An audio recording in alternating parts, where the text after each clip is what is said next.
Бул жерде бар жогу бар. Негизги тилди тандайсыздар, анан кырдаал жөнүндө кабарлоо, шашылыш билдирүү, жаңылыктар бар.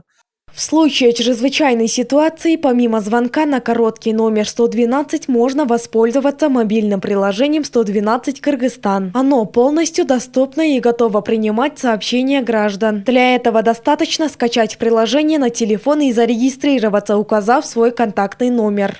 Катталыш үчүн 112 тиркемесин жүктөп алып туруп, номериңиз аркылуу киресиздер бул жерде. Для регистрации необходимо скачать приложение 112 Кыргызстан и войти с помощью личного номера. В случае происшествия можно отправлять видео, аудио и фото. Наш оперативный центр передает информацию в соответствующие службы для оказания помощи. Башкаруу бар. Ошол жерден өмөчүлөр кабыл алып, жеринен кандай жардам керек болсо жөнөтүшөт. Как отмечают представители министерства, главное преимущество приложения – возможность передавать информацию в разных форматах. Оно удобно в использовании для всех граждан. Приложение поддерживает кыргызский, русский и английский языки. Бул бардык жарандан сырткары мүмкүнчүлүк чектелгендер үчүн өтө керектүү. Приложение особенно полезно для людей с ограниченными возможностями. Например, те, кто не может говорить, могут передать информацию с помощью текста или видео. Учурда буну 3000ден ашык Кыргызстан ичинде колдонуп атышат. Алло. Алло, саламатсызбы?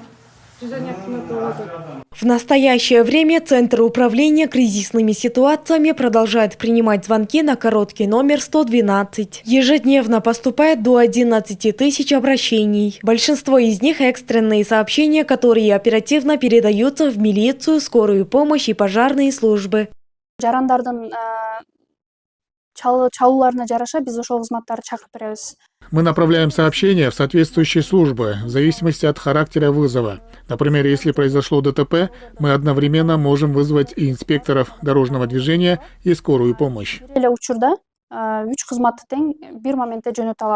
В настоящее время приложением 112 Кыргызстан пользуются более 3000 человек. С его помощью также можно получать уведомления о погодных условиях и чрезвычайных ситуациях. Айтонок Мамытова, Саймак Маратулу, Уран Адишев, ЛТР Рош.